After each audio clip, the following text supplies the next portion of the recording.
All right. Welcome back, everyone, to the Art of Approach podcast. This is episode 7, and I am Tim Bray. I'm a dating and approach coach and also a confessed lover of all women. I have my co-host, Will Mulvaney, who is also a coach at the Art of Approach. And at the Art of Approach, we guarantee our clients 3 high-quality dates a week. You can find out more about the program at theartofapproach.com. And today we're going to do what we do every day, which is review media from online sources, Instagram, Reddit, as well as a question from our community. So, Will, would you like to get it going? Let's do it. So our first one again is Instagram.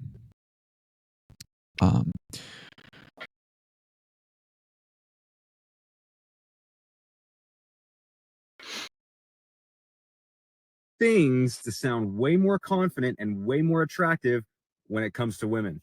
Number one, assume they like you. This doesn't mean that you should do anything disrespectful, but it does mean to show up as if this person's already into you. If you have that kind of mentality, you're going to be a lot more attractive to people. Number two is pretend like you've known them for a long time. Okay. If someone just walks up and they act super casual to you and, they're super like, we've known each other for a long time, you'll start to act that way too. You'll start to be more relaxed around them. So use these 2 behaviors when interacting with women that you like, and I guarantee you're going to be more attractive. All right. Do these. I picked this one because I really liked the 2 ideas he had. Mm-hmm. And they're super related to something we talk about in our program called Cultivating a Space. Yes. So, Tim, go ahead. I know you're ready to talk about this. I love it, man. I love the fact that somebody's finally calling this out because it makes such a huge difference when you can get into the mindset of I am just a friend to everybody, and you have that kind of energy around you. It works so well. Like, that is the thing that truly gives me the confidence to move forward when I'm doing this. And what I end up seeing myself do, when approaching anybody, whether they be like potential friend material or an attractive woman, is I just come up to them with this friend energy. I just come up and I'm like, hey, how's it going? I saw you over there. That kind of energy. It makes all of the difference. And it just speaks to the fact that when we are in these situations where we're approaching new people, we feel that there's some kind of stranger rapport that we have to abide by. And it's just not true. Like, we don't have to treat people like strangers. If we start treating people like strangers, they're going to react like strangers. If we start treating people like they're our friends already, they're going to respond like they're their friends already. And I may have told this in another podcast, but there was this instance where I was just getting moving and getting my wheels on the road with approaching new people. And I was at a coffee shop, and there were some cute looking girls over there, and I needed the Wi-Fi password. So I just went over to them like, hey guys, I heard that you gave that other guy his Wi-Fi password, and I need it too. Just allowing myself to be just my regular friend self around them. They responded just like they were my friends too. I mean, it was really amazing. Have you ever gotten to really experiment with this and try this out, Will? Yeah, I definitely have tried to with approaches, with meeting whoever. Mm-hmm. I have a friend from high school, and I kind of realized he always got along well with everybody. And it was after, I think you and I, Tim, had talked about this cultivating a space, this idea of like coming in with like that friend energy where you're just like inviting them to like be friends with me. Or even like, be, something beyond friends if it's an approach you're doing. And I realized that my friend just had that with everyone. Like, when I would see him after the longest time of being apart, it was like we had not been apart at all. Like, we were still best buddies. Like, the way he looked at people was just inviting, being like, join me for this fun moment. Yeah. So yeah, having that when you go into approaches is so powerful. Of just being like, we already have rapport. Like, we're good. Let's just have fun. There's no need to like break the ice or like start off with small talk. Like, let's just go right into it. Yeah, and we talk about this in the program as you mentioned, a cultivated space. And the way I like to think about it is I see it visually in my mind that when we're going up and we're in stranger rapport mode, I'm treating them like a stranger, they're seeing me like a stranger. We're creating a very, very small space. But if we go up to them with that friend energy, we allow them the space to be our friend. Or if we're going in with that lover energy, we allow themselves the space to be that lover to us. If we don't give them that opportunity, then they just don't have the space to fan out to that. Yes. You know? And then it feels like everything has to be surface level when you're in that like stranger, because it's like, I don't really know you. We shouldn't go into anything too deep. Let's just talk about the weather and leave it at that. Right. I look at it like you're leading. Mm-hmm. You're being a leader in that situation. You're leading them to the opportunity or the possibility of becoming something great, something, a connection that's great. So yeah, it feels very leadership like being able to do that. Definitely. And like I was saying, there are people who do that naturally. Like, they are the leaders. And those are typically the people that have the most friends, get along with the most people, probably do well in dating because they know how to naturally just be that person, to like open up like, oh, I want to have this kind of relationship with you. I'm going to open that up for you to join me in that. Yes. And also, we just had a meetup this past Saturday where we had about 8 people out, I think, with us. And somebody in the meetup group brought up the idea of, should I don't remember exactly how it came up, but it came up where somebody was mentioning, should I just be talking to whoever, meeting whoever, who, even if I'm not attracted to them. And we were talking about the power of having this kind of rapport with everybody. So, again, if we go back to the brilliant insight that Zanperion had, which was beauty needs a wit, or a lover, a man who loves all women will be loved by women. If you consider that, and if you branch out and you open up the space for everyone to be beautiful, you offer that opportunity to everyone to be beautiful, then you will be surprised. You had that interaction at the gym when you were back home with a woman that didn't necessarily come off as being, the most beautiful physically to you, but you open up the space for her to express her beauty, and then you actually saw like a whole great deal of beauty with her. So she was the one in that case who opened up like that type of relationship between us two by having that eye contact and holding that space. Yeah. Yeah.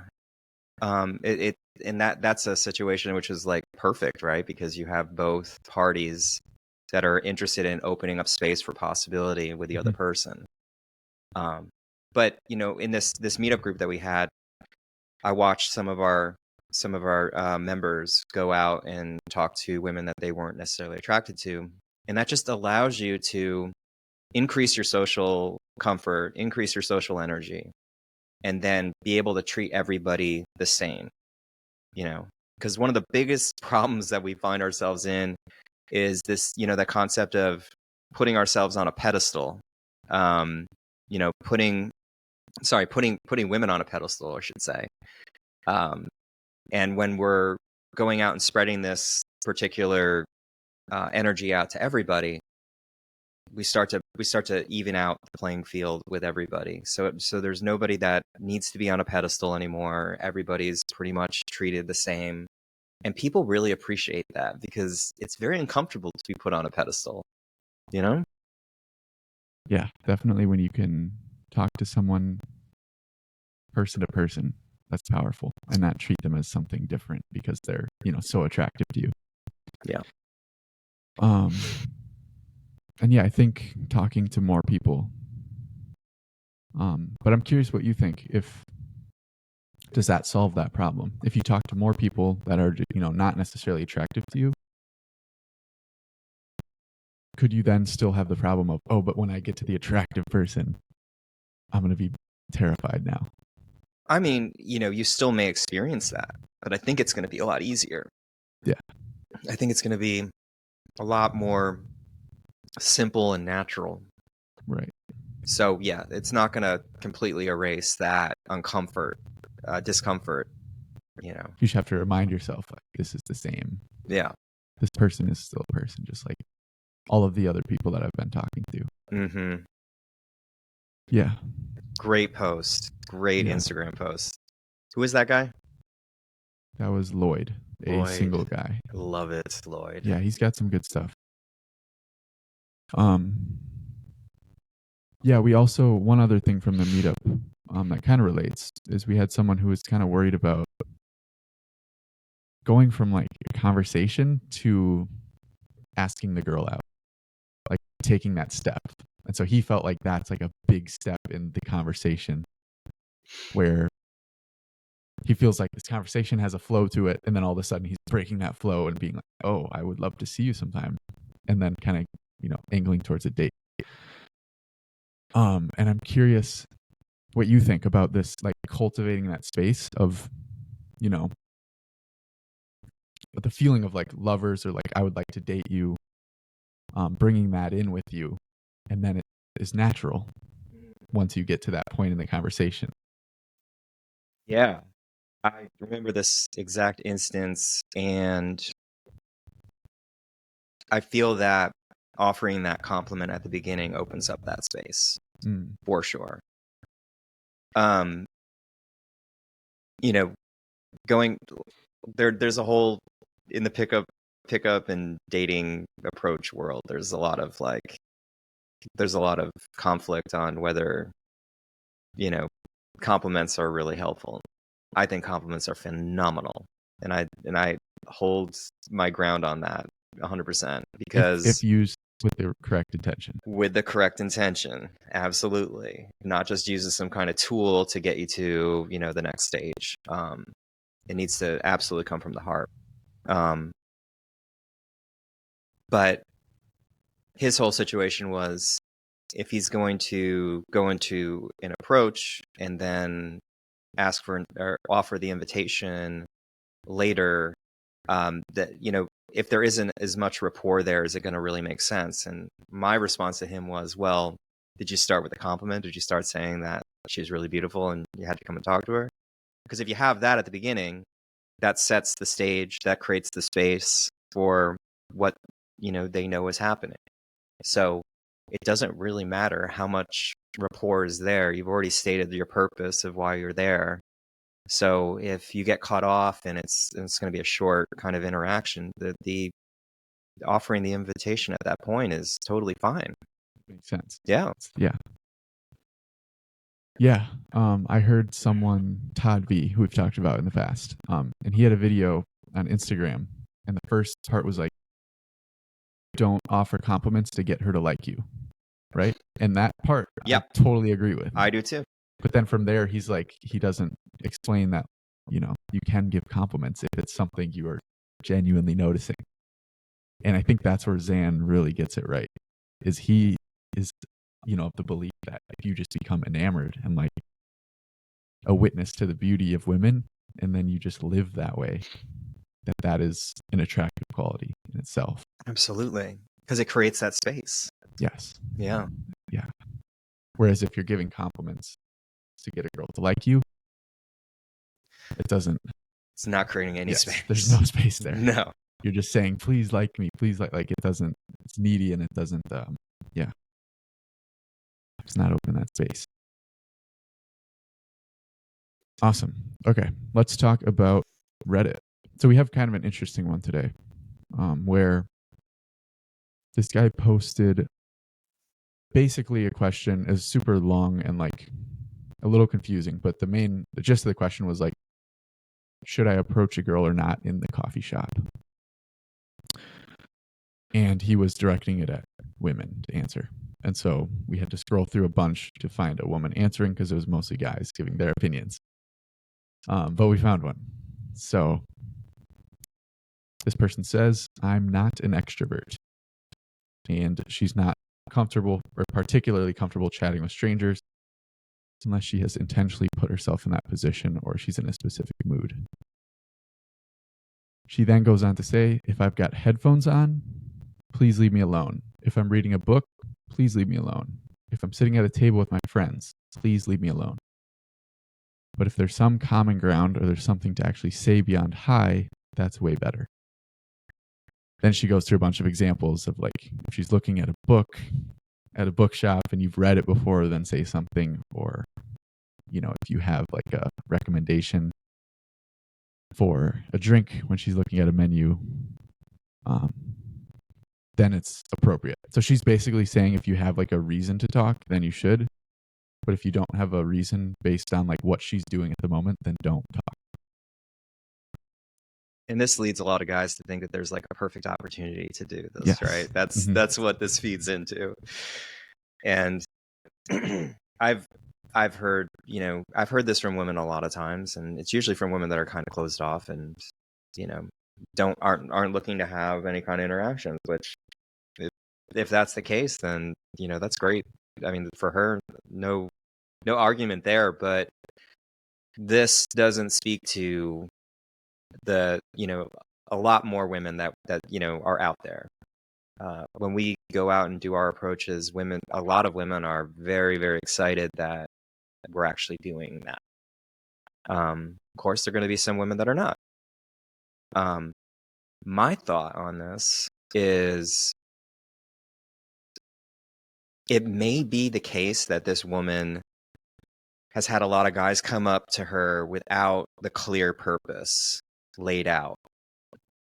It may be the case that she's had a lot of guys just kind of, you know, try to fumble in through like a casual friend kind of, you know, vibe that doesn't really speak to their desires.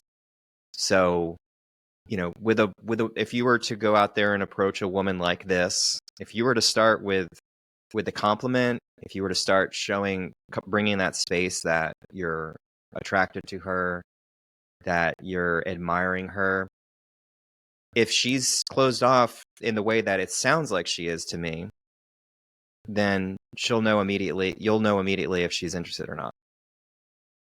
And then you can just bounce. Yes, that's important. Yeah. It's like recognizing if you come in with the attitude that I'm not taking anything, then you're not doing anything wrong. And Nope. There's no situation where what you're doing is wrong. Right. She can just give you that clear indication, you know, oh, I'm busy right now. Yeah. Or I can't talk at the moment. Right. Then you leave. And it saves her time because you're not rambling on trying to make it seem like you have something in common or that there's some kind of common thread that would tie a conversation together, stumbling through that. And she has to manage that and be like, look, dude, I don't know why you're here, but I got stuff to do. You know, so you save her time, which I'm sure she would appreciate. And you get to express your desire, which is what we have, you know, a God-given right to do. Say, if we find somebody beautiful, we tell them that they're beautiful. There's nothing morally or ethically wrong with that. The other thing for a guy reading this, it's easy to immediately be like, oh, like if she doesn't want me to do this, I probably shouldn't do it. Because she is a woman, so she does have that perspective that we don't have. And to that, I just wanted to provide, you know, what you said earlier, which is when we've gone out and done this in our groups, there are so many women who are just thrilled to hear this kind of compliment. Yep. And plenty of the time, they're not interested. They have a boyfriend. They're, you know, whatever the reason is. Sure. And they're still so happy to just have someone come up and say that kind of thing to them. Yeah. So if you hear something like this, remember that. Remember, like, okay, this is possible. But if I choose to listen to this, I'm taking that away from all of the women that I might have approached. Yeah. who would have been so happy to hear whatever compliment or have a conversation with me. I know. I mean, when these women get that kind of compliment, it just really brightens their day. And it really, there's just something transformative about it. And it's so easy to read these kind of posts from women that are closed off, not wanting to have that kind of interaction. And it's not necessarily like this woman is coming from a bad place. You know, we all go through different phases. Like right now I'm building out my coaching business. I have so many things to do, and I keep going back and forth. Am I in the right place for this? Am I not? But I'll have days where I just don't want to talk to anybody. I just want to get my stuff done, you know? So that may be what is going on in her life. She may have a lot of stuff going on. It's not bad on her, but this does not, it's so easy to have this type of sentiment color all the ways that you're seeing women. It's so easy. I've let it happen all the time throughout my life, particularly because I have a history of being around angry women that are, you know, have a lot to say about this kind of stuff. And it's very easy to let them shape your worldview. But we can attest to the fact after, you know, doing this for so long that there are so many women that we have a really genuine, powerful opportunity to brighten their day, to what's the word? To create clarity about their beauty, to give them a new opportunity and understanding like their power and their position in the world, and to build them up. You know, essentially when you're giving a compliment, you're building somebody up. Like that is such a wonderful gift, and we get to do that every day. Really are building them up. That's good to remember. Have you heard of, do you know who David Goggins is? Oh yeah. Okay.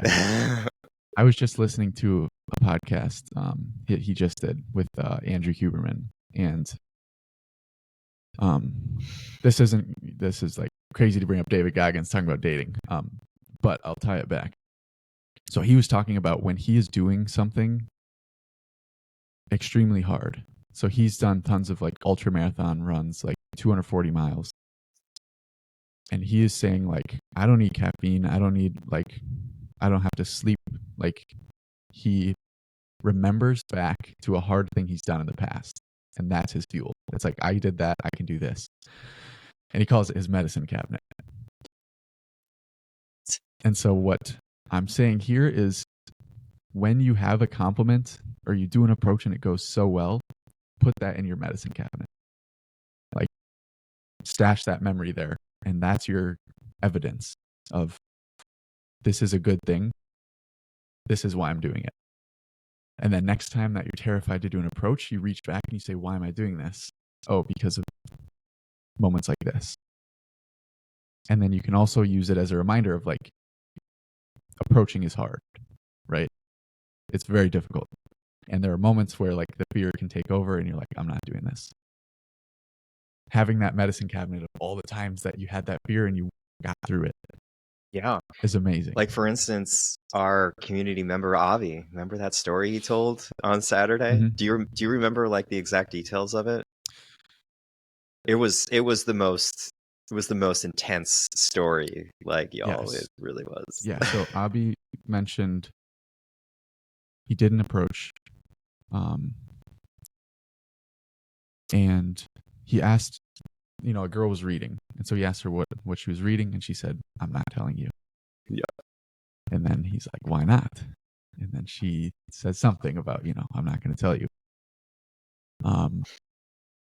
And then she begins to like question him and telling him like, "Look up once in a while, look at the sky." And I don't know what she was getting at with that exactly, but it was very like, it sounded like offensive. Like, what are you doing? Like, figure yourself out. She said something about being present or something like that, right? Yes. Like you need to be more look up at the present. sky. Yeah. Yeah. So yeah, that was a pretty crazy story. It sounds to me like the old term shit test is what it sounds like to me. Yeah. And we've talked about shit tests before, right? Maybe. Yeah. I think you brought it up at some point, but definitely go into it. Yeah. Something that I have included in our curriculum, understanding what that kind of interaction is. And a lot of guys, you know, when they're going up and approaching, they're really hoping that there's no static, that there's no bumps in the road. And so, you know, when they notice that there's some kind of static there, they kind of freeze up. I totally get it.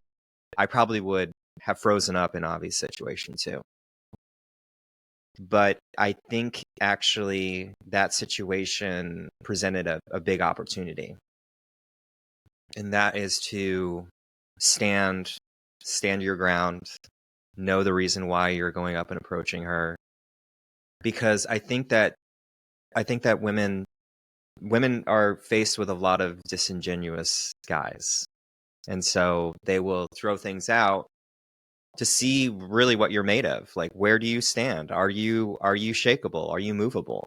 And instead of looking at it like that is something that is a problem, we should be looking at it as that is an opportunity. Because if in that moment when we realize that we're getting shit tested, if we can circle back to our mindset scripts, to what we believe ourselves to be and what the integrity of our desires are, and we can hold that ground, then there's a huge opening for connection to occur. Because now she sees that you're somebody that is genuine, is authentic, and you have a very strong compass and purpose behind what you're doing. So there's all this space for there to be a connection to happen. So, you know, it could be that this woman just wanted to fuck with him. Maybe she didn't find him attractive, but the same way the woman at the gym, where, you know, initially you didn't necessarily think she was necessarily attractive until she opened up and she showed you what her beauty was, and you were open enough to receive that. The same thing could happen. Yeah. Yeah, there was kind of an opportunity. And like I said, it sounded offensive. Like she was, but I think the trick here with shit tests is not to get defensive. Yeah. Even when it feels like the person is attacking you, to have that kind of just fortitude of like, I know why I'm here. Yeah. And then there's almost an opportunity to like play there in that conversation. Yes. And the playing is not reacting and trying to shoot it back to them. Mm-hmm. The playing is just try to throw whatever you want at me. Let's see if it sticks. Like, right. I'm here, and you know, if you want me to leave, I'll leave. But if you wanna throw some shit at me, I'm your target. Let's see what. Yeah. Yeah, and it's like friends, lovers, like they tease each other. Yeah. So if you go into it with that attitude, that can change a lot. Yeah. But, you know, that woman probably knows that most guys are going to shut down. Yes. And that's how she's going to know, what are you made of, dude?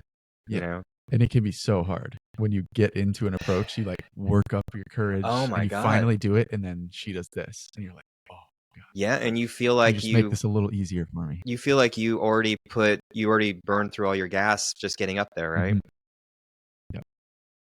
It's not easy, but the shit test is not a bad thing, guys. It's not a bad thing. It's an opportunity. And it just, you know, it really just requires you to just maintain and just hold true to who you are and what you stand for. Yeah, definitely. Huge props to Avi for doing Seriously. The approach. And by the way, after that happened, like the week before, I believe, he comes to the meetup last Saturday and he kills it. Yeah. He was ready to work, like ready to go. Yeah. So just beware, like you have a bad interaction where it deflates you. The quickest way to get back on the horse is just to go up and do another one, and that will reset everything. because, and this is something else we were talking about yesterday, Will, about our reliance upon positive and negative outcomes. Starting out, you are going to probably be subject to that swing of like, I had a negative approach. I feel like shit. I feel like I should never do this again, And then I have a positive one and just completely reinvents you, right? And, what we teach in the program is how to even this field out so that you're not going too far down or too far up, because if you're relying upon these interactions to go too far up, then the opposite consequences, you're going to go too far down if you have a bad interaction. So we train people on how to even that out for themselves. But in the future, when he's doing this and he has these good interactions, it's going to kind of reinvent himself. He's going to feel a lot better, and that's a good thing. But it's better to find that balance eventually, Yeah, it's definitely good to have the balance. And our advice for that is just to focus on your process. Like, did I do what I wanted to do? Did I go into the approach with good intentions? Yes. Did I say everything I wanted to say? Yes. Check, check, check. Then you're good. Yes. Process over outcome. Yes. 100%. The easiest way to operate in this space, y'all. Yes, very true. And I love another thing that Zan said, which is something about like one night with a woman will make you forgive everything that's happened in the past. So when you're saying like Avi's gonna have great approaches, then that's so true. It's like you can have a terrible experience and then you have one good one and you're like, okay, that was all okay. Yeah, and going back to what you said before, write down these good experiences. Circle back to them. Mm-hmm. My buddy Jeremy, he keeps a list of all of the testimonials that people have said about him with his music coaching. And every time he's feeling shitty, he just goes through his testimonials and reminds himself. And I need to do that too. Yeah, that's super good. That's great for, any area of life. Yeah. Like business, like testimonials, exactly. Reviews, good experiences you've had dating. Yeah. It's all great to have because it's easy to define where we're at based on the last thing that happened. Yeah. So when we have one bad experience, then we're like, okay, I've come nowhere. I'm not a success. Mm-hmm. It's great to have that. Okay, let's go to our community question. This one is, I find myself constantly in my head about how and what to text girls I've just met. How should I think about texting in the early stages of dating? Yes, texting is coordination. That's the official descriptor. Mm-hmm. The great Corey Wayne taught this to me, and I know a lot of other dating advice people like Trip say the same. Texting needs to be very much about just setting up the date, very much about coordinating with the person to see what time will work. And it also needs to be about confirming that the date is going to happen. So generally what it looks like, at least what my process was in the past, is if I find somebody that really hits the mark, what I will do is the next day I will send them an audio message. It's a lot more personal. You get a lot of sense of like where the person's coming from, what kind of energy zone they're in. And I leave a voicemail, usually says something like, it was so incredible running into you last night. You really blew my mind. And I really am looking forward to getting together with you. And what time works well for you? So something in that kind of vein. And then I'll wait for them to respond. Oftentimes they'll respond with an audio message, which is really great. It's really good it's just so good to hear that they're willing to be open as well, willing to be vulnerable and have their voice say the words that they're going to say. And then from that point, it's really just about nailing down what date you're going to meet. And then the day before is when I send out that confirmation. Like, I'm really and I do it in a text form.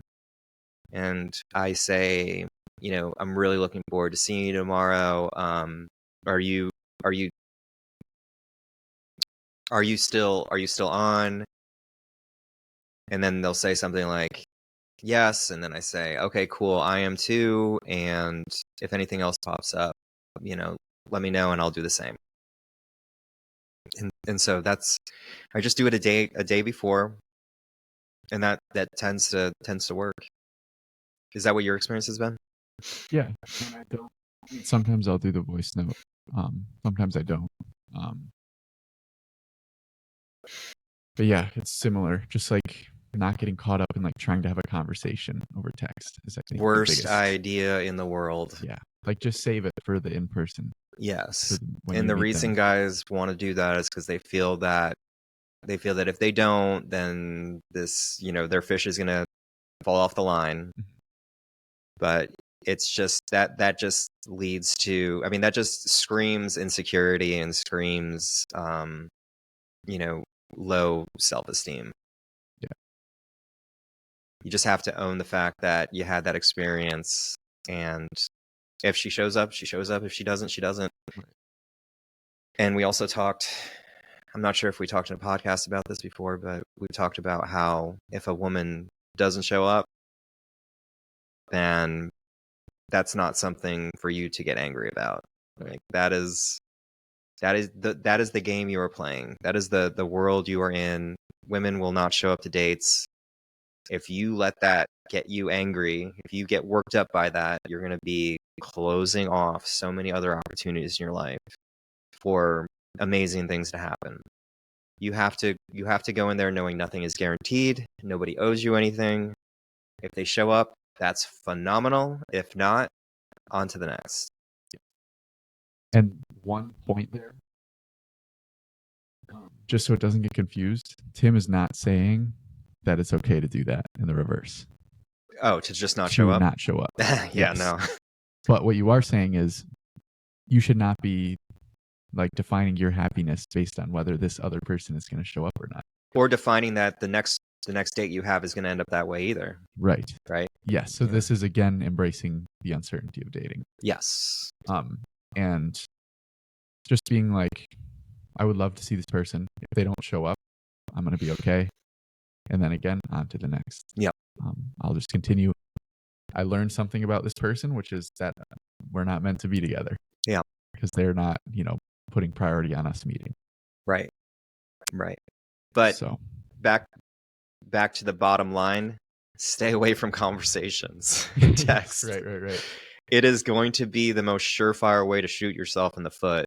Texting is just the worst form of communication when you're trying to relate to somebody. It's great for coordination and laying down the date. It's great. It's fantastic. But trying to relate to somebody, trying to connect with somebody through text is such a hard thing to do. I'm not saying it's completely impossible, but it's best just to let lie. You know what I mean? And you can use those voice notes, which are going to make it easier. Yes. You can put your voice into it, your feeling, your whatever emotion you're feeling about this person. Your energy. I mean, it just speaks volumes doing those voice memos. Yeah. Volumes. In fact, if a woman is trying to create a conversation with you over text, going forward, yeah, that's a good question. I would even respond with a voice memo there. Mm-hmm. And, answer the question and just say something like, and the fact that you mentioned that, it's just making me even more excited for our date on Friday, where I'm really looking forward to getting into all of this stuff with you. And but up until then, I'm gonna have a super crazy week. So let's talk then. And just leave it at voice memo. That almost kind of like sets the precedence that like we're just doing voice memos.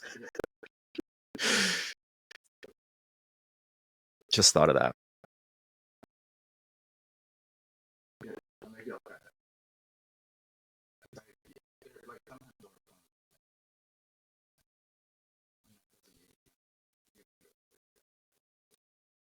Absolutely. Again, you're leading the conversation, you know? So for the question, yeah, don't overthink. Don't try and like come up with a really good response. Just get to the point. Send a voice note. That's going to be more powerful than any text you could send. Yep. Awesome. Okay, so that's all of our content to review for this episode. Tim, I'm curious if you have anything you want to talk about. Just dating, personal coaching.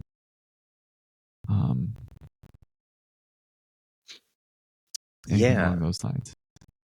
Yeah. You know, I think that what I've been kind of struggling with is laying the groundwork for this program to occur, for this program to happen, and creating an environment to bring new folks in to get more clients with the coaching business. And so been very focused on that. In addition to that, I've also opened up my mind to the opportunity for potential date opportunities. And I keep going back and forth. I had an experience at the grocery store where I just popped in to get like one thing, and while I'm in there, I noticed someone that totally blew my mind, totally captured my mind. Now, this is after I spent the entire day being completely frustrated with recording ads for the business. Just going, like, my whole week has been every day going out and trying to record ads. And every time I'm doing it, I'm getting frustrated every day. There's something that gets in the way of it. And so I pop in the grocery store after a long day of recording, and I see this woman, and I'm just like totally blown away by her. And man, I kept switching back and forth because I was like, I am so exhausted right now. I don't want to do this. But then I was also just like, I have to do this. And so I had one of those sort of, what do you want to call it? Battles? Internal battle? It was an internal battle, but it ended up turning into a circus because I started trying to get closer to her. And so I rounded the corner and I saw her down an aisle. And as I was walking, I was like, okay, now I'm going to do it. As I was walking, I saw that there was a store employee right next to her. And in my mind, what was happening was I was like, I'm going to go up and tell this woman that she's absolutely beautiful. And I don't want that person to hear it. I can relate so much to that. Yes. Yep. And it's so funny the way it worked, because as I was around the corner, it just looked like it was just her in the aisle. And then all of a sudden I turn a little bit more, and then there's the store employee. And I just kept walking at that point. And then it was a matter of me going around pretending I was looking for stuff. Around where she was. That was around where she was, and I couldn't find her. And eventually I just got to the point where I was like, oh my God, if I'm going to check out, if I see her, then I'm going to go. And I was checking out and I didn't see her after that.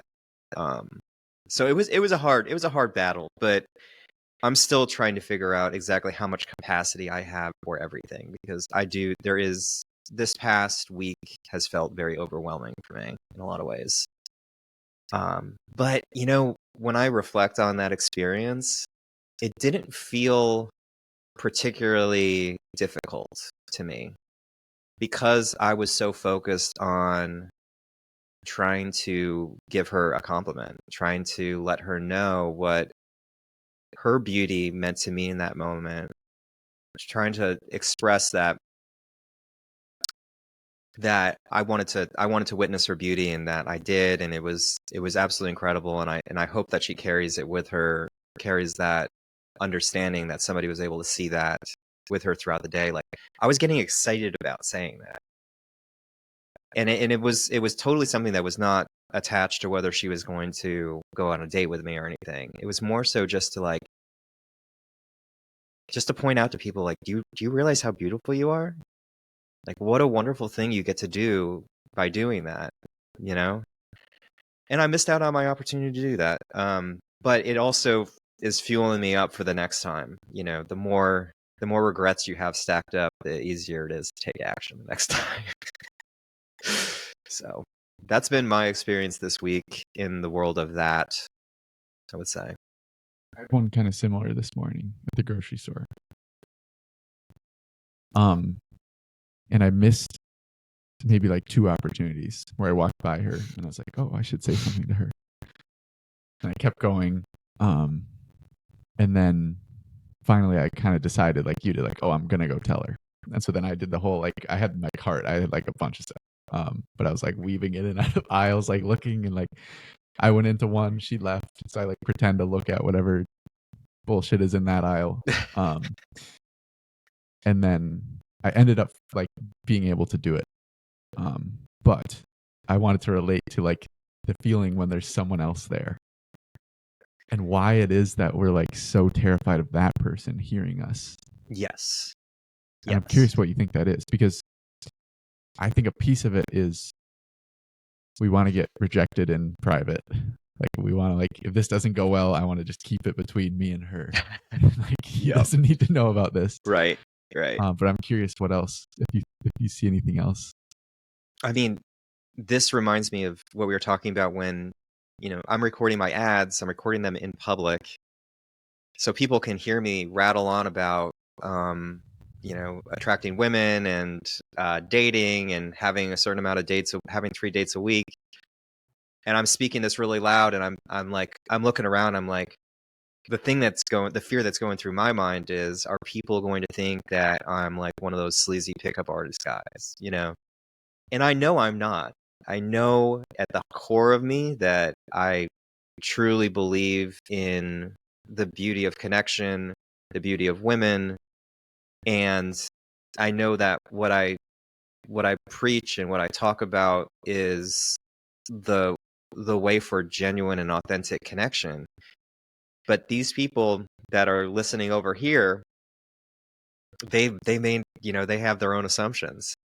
And part of the reason why those people trigger me so much is because I used to be those people.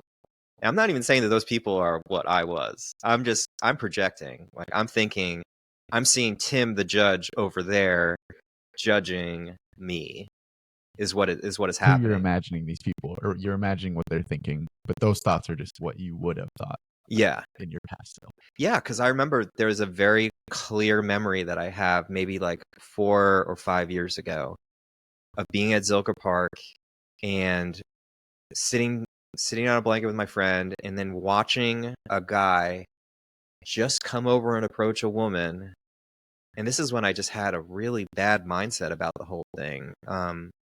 I was around a lot of women like that were very closed off at the time, that were talking all kinds of shit about, you know, guys, hating on guys and all that stuff. And I was looking over at this guy doing it, and he did it in a very genuine way. He walked over to her, he created a whole bunch of space between them, just sat down and started talking to her. And I was just judging to the end of time, that guy. And that's why I carry around this judgment for myself when I'm in those situations, you know? And I think another layer on this, when I think about that whole, my experience in the grocery store, it is partly like, are they going to interpret that I'm some kind of sleazebag going up there and, you know, trying to hit on and pick up some girl? That's part of it. That's part of it too.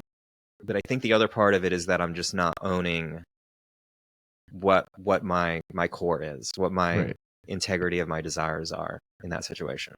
Because you definitely you were in touch with that. Like, you were like, I want to just let this person know. Yeah. What they look like to me.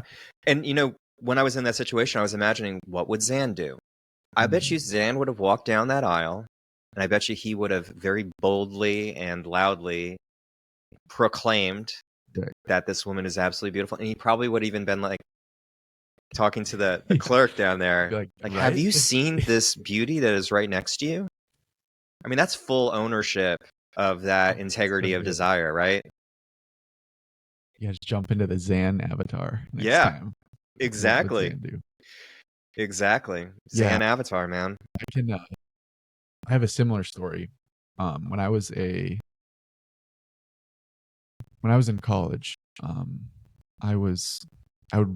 That's when I really started working out, and so I'd see all these beautiful women at the gym, and I like talked with my friends about like how do you even talk to girls at the gym, and we came to the idea that you have to like slowly build your way up. Like you see them one day and you like make eye contact, and then the next time you see them you like say hi, and then you like slowly build your way up. And then one time I was working out near this girl that I had, like a crush on, but like I'd never talked to her. I just was like, oh, she's so cute. And these two guys come over, and then one of them goes and just talks to her, gets her Snapchat, and I was like so mad. And like the exact same thing where I'm like judging him, and I'm like, you can't do that. Just because Yep. I had that story about this is how you have to meet people. Right. And so I definitely have that same kind of thing where I'm like, other people are thinking that about me now. Mm-hmm. Now that I have or now that I do that, right? Go directly and just make it clear what I'm really looking for. Yeah. Yeah, and I think there's room to do inner work on that. I think there's room to sit with that judgmental part of yourself and understand what's its makeup. Where is it coming from? Why is it judging? I mean, when I think about what my judgment part is, I think about the fact that I was watching that guy go up and talk to that girl at Zilker, and I kind of wish that I was that guy. Yeah, exactly the same. There's envy there. There's this feeling that that I'm not allowed to do that, and that because I'm not allowed to do that, that I'm missing out on. Because I'm not allowing myself to do that, I'm missing out on opportunities, and it's making me angry at guys that are allowing themselves to do that. That's kind of what that judgmental part is. And I think it's good to define it as like to recognize it is self-judgment. Yep. When we are afraid to do it because we think someone else is going to judge us, that's actually self-judgment. Right. Because that's all in our head. Right. We have no idea what that person's going to think. Mm-hmm. That guy in the aisle, he might be like, wow, this guy's amazing. Like, I was just thinking the same thing. Yeah. So yeah, recognizing that it's self-judgment and then doing that work. Yeah. Seeing where it came from. And knowing that you dropping off a compliment is what the world needs. Yeah. The world needs love like that. And what a beautiful thing. Like, who's ever gonna, if they're judging you, man, then too bad for them. Mm-hmm. It's a sad thing. Yeah. I had a story at the gym a couple days ago where there was this girl working out. I'd seen her before. And she was going hard. She was like jumping from machine to machine, like no rest. And at one point I finished one thing and I was walking by her. And so I just went over and made a point to be like, hey, I think you're so pretty. And then I just kept going because she was like, seriously, like would be doing one thing and then finish it, go over and like start doing the next thing. So I told her that quickly and I went and finished my workout. And then I came back after my end of my workout. I was like, okay, I'm going to go talk to her. And when I went by, she was doing something. And so I just started walking downstairs, like dejected, like, oh, I missed it. Then I stopped on the stairs and I was like, okay, I didn't miss it yet. Like she's still there. I can still go back. So I like turned around, walked back up. The whole time I'm like, okay, who's watching me right now being like, what the fuck is this guy doing? And I go over and I'm like making up stuff to do. Like I like go and like open a locker and close it. I'm not like I got nothing in the locker. I'm just killing time. And then I'm like, okay, I can just sit on a chair. So I sit on the chair. I wait for her to finish. And then once she finishes her current one, I get up and walk over to her and I say hi. And she just is like so focused. She doesn't even hear me. And she's already on the next machine. So that's where I like actually gave up as after that. But I learned a lot. I realized no one gives a fuck what I'm doing. I can like go and stand somewhere and not be doing anything and just be waiting. That's totally fine. And yeah, I realized that just wasn't the right time because she was so focused that she literally like was just one machine to the next, had her earbuds in, like she wasn't looking to talk to someone at that moment. Yep. Yeah. I love that. I love that you found that you could just sit down on that chair. Yeah. And just be like, okay. Yeah. I'll wait for her. Yeah. And I thought she would, like the whole time I was like, oh, she's watching me. Like she notices that I'm about to talk to her, all of this. And then afterward, I was like, no, she was so focused. And that's the case for almost everybody. So many people are just focused on what they're doing. They don't notice. They don't know what the fuck's going on until you like go and talk to them. 100%. Yeah. So if you're ever in that case, in that scenario where you're like, oh, she notices I've been watching her for 10 minutes. She's going to be so like, she knows when I'm coming, like whatever it is. Probably not. She probably does not. Yep. Yeah. And another thing from that to relate back to my experience is the moment that you realize that you are feeling that way towards somebody is a great time to do it. But you can also wait around. Mm-hmm. You can also, it doesn't have to be immediately. And the reason I'm bringing that back up, and this is, kind of like talking about the going back principle that we've mentioned in other podcasts. But the thing is that I think guys tend to make out like I have to do the 3-second rule or else I can't. And I feel like that kind of attaches itself to this kind of perfect opportunity. But there isn't a perfect opportunity. There never is. There's always going to be some kind of level of discomfort that's going to happen. And when I first noticed this woman across the aisle from me, I kind of got into that kind of zone where I'm like, oh, I didn't do it immediately, so I'm fucked now. Yeah. But then I stepped back and I was like, oh yeah, well, I wasn't necessarily thinking that she didn't see me. I don't know if I was concerned about that at the time, but I was more concerned about whether I acted on my desire right away. And then I, started doing the fumbling around of the store like you were talking about. And I just started realizing there's no perfect time here. I can go up and do this whenever I want to do this. Yeah. Yeah. The other thing is when you miss your shot, it's easy to start telling yourself a story about who you are because you missed your opportunity, which is like, you see the beautiful girl, she's walking by, and then you don't say anything. And then you're like, okay, I'm not worthy. I'm not confident. I can't talk to girls. I can't do approaches. Yeah. So it's also that part, which is not letting the fact that you miss one opportunity define who you are and your ability in the future to act on those. Right. Yeah. I can imagine for a lot of guys, like a channel just bursts open of all of this like negative thought because I didn't do it right away. Yep. But there just really isn't a perfect time. No. It's the time that, and again, I think it comes just down to the process. Like, are you going to do it? If you make the approach, you've done the thing. It doesn't matter when you've made it or how you've made it, as long as you've approached the process over outcome. Yes. And have a forward looking, like, don't ruminate on what's happened. It's like, what? Oh, she's over there still. I can go talk to her now. She's still there. Where do there. I go from here? Yeah. She's still there. That's great, man. Yeah. So, anything else?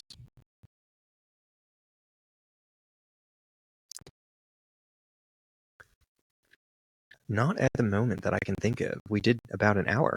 Yeah. Do you have any last thoughts? Not really. I think we got into some pretty good stuff today. Yeah, I think so. Okay. Well, we'll wrap it up. Thank you all for joining us. This was the Art of Approach podcast, episode 7. You can find out more about how you could get access to 3 high-quality dates a week after working with us for 90 days at theartofapproach.com. And we look forward to seeing you next time. Be well, y'all.